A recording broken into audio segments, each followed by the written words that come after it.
And every night she lay beside a man who felt more like a threat than a husband. One afternoon, while selling small items by the roadside, someone noticed her effort. A woman offered her a small kitchen job. The pay was little, but it was honest. When Amara told her husband, he forbade it. He said working women become disobedient. But the next morning, she went anyway. The work was hard. Her body ached. But for the first time in years, she felt useful. At home, the anger worsened. The beatings grew heavier. But Amara grew quieter, not from fear, but from focus. One morning, she packed a small bag and left. No shouting. No goodbye. Freedom didn't feel like relief at first. It felt like exhaustion, but it also felt like dignity. She worked. She saved. She learned. Months turned into years. Amara started her own small food business. People trusted her because she was consistent. When Kunal returned, full of apologies and regret, Amara listened calmly. She forgave him, but she did not return. Forgiveness is not permission to suffer again. Years later, Amara stood on land she owned. When her house was completed, it wasn't grand, but it was peaceful. As the sun set, she sat on her veranda and breathed deeply. Not because life was perfect, but because it was hers. She had once been poor, once silent, but silence learned to speak. And when it did, it spoke freedom. If this story touched you in any way, please like this video so more people can find it. And subscribe for more stories about strength, survival, and second chances. You must wear big clothes to cover yourself. Why? The story of my body is written in cloth and silence. It began with the hiss of a sewing machine, a sound as constant in my childhood as prayer.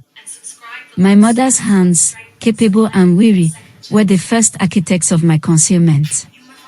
Her theology was stitched into every seam.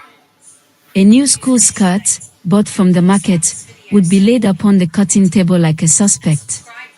She would take up panels of dark, heavy fabric and attach them with meticulous care, transforming any hint of contour into a shapeless drape. The world is full of wolves, NNEM, she would murmur, pins pressed between her lips. What God has given you is a test. We must not make the brothers stumble. Her words were not unkind, but they were a decree. My shape was a problem to be solved, a divine oversight that required human correction. My father's approval was the final stitch. He would appear in the doorway, a tall silhouette of authority. His eyes, the color of dark earth, would perform a swift, guilty journey from my face, over the new landscape of my hips and chest that the fabric sought to deny, and then fix on a point on the wall. A grunt of assent, a mumbled verse about modesty, and he would retreat. His averted gaze was my first lesson. My body was something to be looked away from. Something that caused a good man discomfort.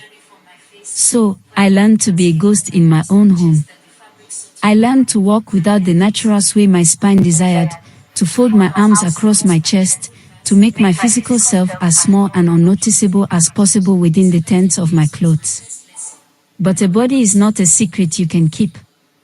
It whispers through fabric. It announces itself in a room. My crime, my big bum, was the family truth everyone pretended not to see.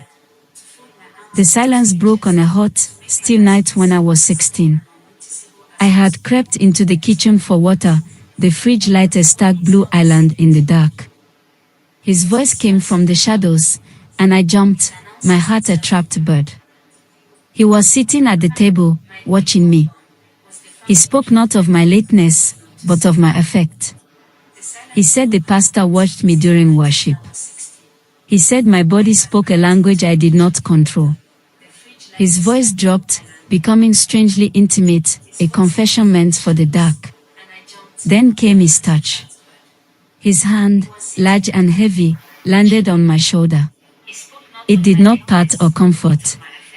It slid, Slowly, down my arm, a possessive, exploratory stroke that had nothing to do with fatherhood. The ice that shot through my veins was instant. My "Papa, please," was a gasp, a plea for the world to right itself. The reaction was volcanic. He snatched his hand back as if scalded, his face twisting from that strange, soft guilt into a mask of righteous fury. He pointed a trembling finger, his voice a whip. "See what you make me think?" The blame was transferred in an instant, hot and searing, from his hand to my soul. I was sent to my room accused of standing in my own kitchen with intent. I sat on the floor, back against the door, and the tears that came were not for the touch, but for the terrible algebra of it. My existence plus his weakness equaled my sin. The sanctity of the church offered no sanctuary. Pastor Ben's study was a small, book-lined trap. He spoke of me as a vessel, of the weak young men in the congregation, of my figure as a stumbling block. His solution was private prayer, his voice a syrupy bomb. When his hand landed on my back, it carried the same weight of ownership as my father's. It was a touch that pretended to pray while it claimed. My body reacted before my mind could. I jolted up, the chair screeching and clattering behind me. I fled, the sound of that falling chair echoing the collapse of my trust. I was not fleeing a man, I was fleeing the institution T. When I dared to speak, to name the sin that was not mine, the judgment was swift and physical.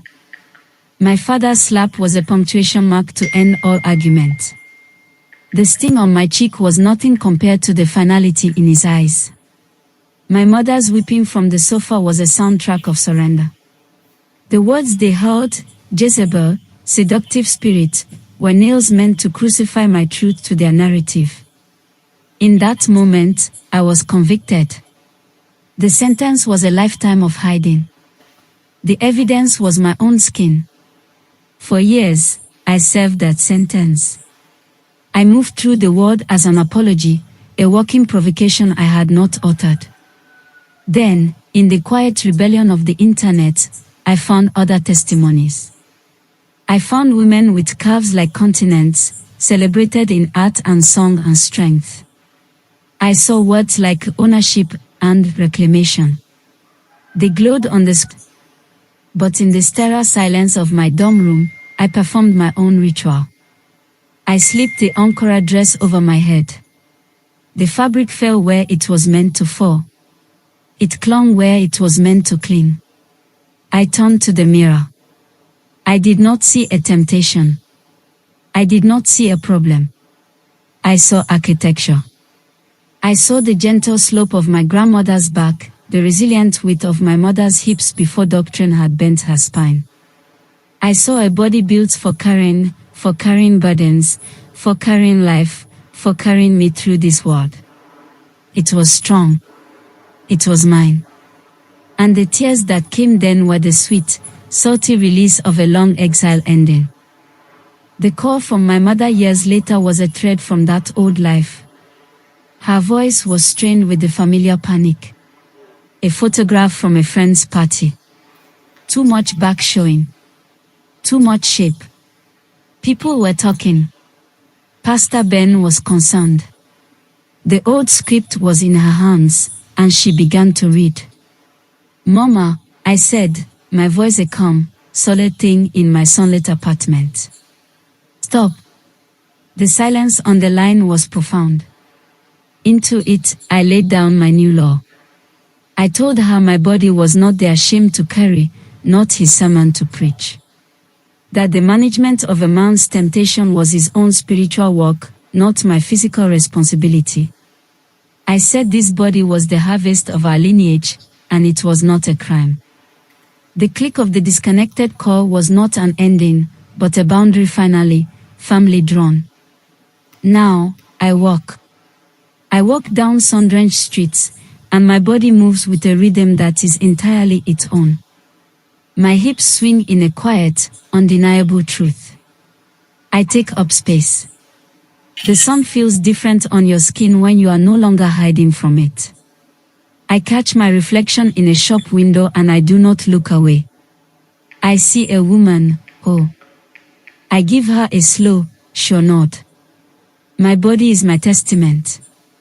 It is fleshy and real and unerasable. It is a story of survival, written not in their ink of shame, but in the indelible language of bone and blood and resilient spirit. And from now on, the only prayer I will say over it is the one of thanks. If this story resonated with you, please let me know in the comments. Share your story.